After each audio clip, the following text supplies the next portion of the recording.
Hello students, मैं Rawal convent school की संस्कृत की अध्यापिका प्रणीता शर्मा आज फिर आपके सामने एक नया विषय लेकर आई हूँ। यह विषय है संधि अर्थात संध्या। आज मैं आपको संधि के बारे में बताऊंगी। संधि किसे कहते हैं? संधि दो वर्णों के मेल से उत्पन्न होने वाले जो परिवर्तन होता है, जो विकार होता है, उसे संधि कहते हैं। दो वर्णों के मेल से, जैसे शिव आल्य, यानी शिव में अ है और आ मिलकर आ बन गया, शिवाल्य। देव इंद्र, देवेंद्र, अ और ई हो गया तो यहाँ ए हो गया, देवेंद्र। अब आते हैं संधि के प्रकार। संधि मुख्यतः तीन प्रकार की होती है: स्वर संधि, व्यंजन संधि, विसर्ग संधि।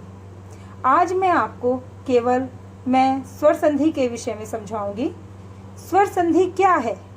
स्वर संधि जब दो स्वरों के मेल से कोई भी परिवर्तन या विकार उत्पन्न होता है तो वहाँ स्वर संधि होती है।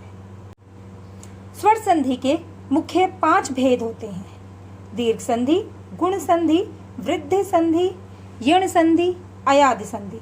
और इसके अतिरिक्त भी 3 अन्य भेद होते हैं इसके: पूर्व रूप संधि, पर रूप संधि, प्रकृति भाव संधि।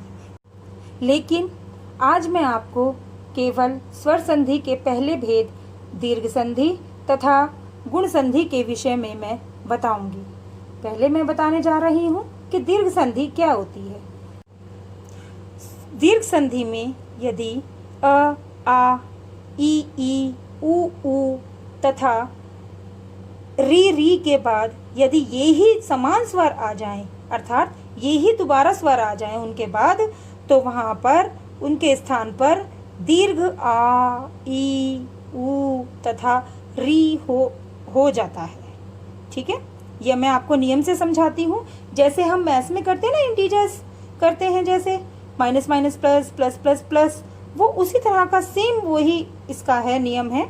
देखिए, अ आ आ आ आ आ अ आ और आ। ऐसे ही ई और ई ऐसे ही है। उ का भी ऐसे ही है और री का भी ऐसे ही है। उदाहरण में आपको समझाती हूँ। देखिए, देव प्लस आल्य, देव में अ है और अ और आ मिलकर क्या हो गया? आ, देवाल्य।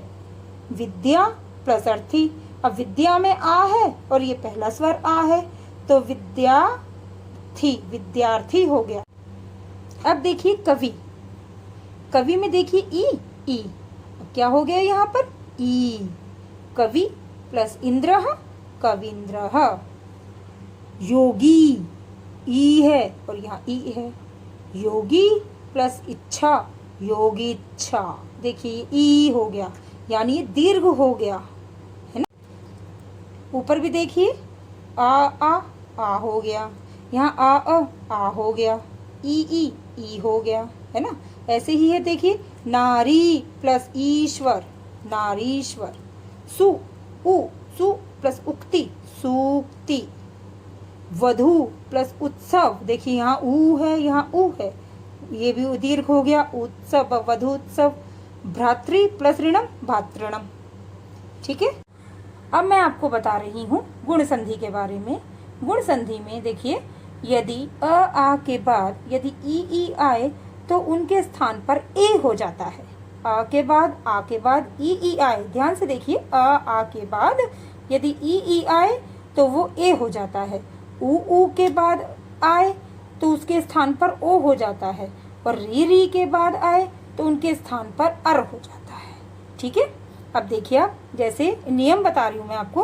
अ ई ए, आ ई ए। देखिए, यदि अ आ के में यदि उ मिले तो वो ओ हो जाता है। आ ई के बाद में ए, आ के बाद में री आए तो वो अर हो जाता है। इसके बाद उदाहरण देखिए इसके, देखिए, नर में अ है, र में अ है, अ के साथ में ई मिल गया तो ए हो गया, नर प्लस इंद्र, नरेंद्र। ऐसे ही देखिए, महा इंद्र, महेंद्र। रमा ईश रमेशः। देखिए आ ई मिलकर ए हो गया। सूर्य प्लस उदय सूर्योदय। पर प्लस उपकार पर अ और उ मिलके क्या हो गया ओ हो गया। पर प्लस उपकार परोपकार। महा प्लस उदय महोदय। आ और उ मिलकर भी ओ हो गया। सप्त प्लस ऋषि सप्तऋषि। देव प्लस ऋषि देवर्षि। ठीक है। अब सबसे बड़ी मैं आपको ट्रिक बताऊं इसकी गुण संधि की क्या है कि जिन भी शब्दों में ये एक मात्रा आए, एक मात्रा है, एक ये है नरेंद्र एक मात्रा है, महेंद्र एक मात्रा है, रमेश एक मात्रा है, सूर्योदय ओ की मात्रा है एक मात्रा है, परोपकार में एक मात्रा है, महोदय में एक मात्रा है, तो जहां पर ये एक मात्रा हो वो गुण संधि होती है। आशा है स्वर संधि के ये 2 भेद आपको समझ में आ गए होंगे।